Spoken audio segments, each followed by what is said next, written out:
अस्सलाम वालेकुम दोस्तों, आप देख रहे हैं हमारा YouTube channel Pakistan mobile repairing shop.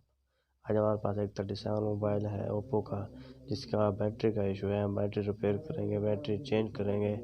तो देखते हैं बैटरी कैसे चेंज होती है।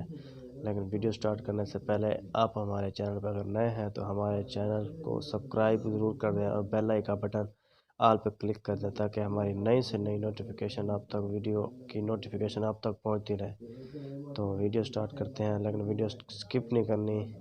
स्किप करेंगे तो आपको मालूमात सही तरीके से नहीं होगी। तो सिम ट्रे निकाल लेने हैं, उसके बाद मोबाइल की बैग खोल लेनी है।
दोस्तों, अगर हमारी वीडियो अच्छी लगी है तो लाइक और कमेंट्स करके ज़रूर बताएं।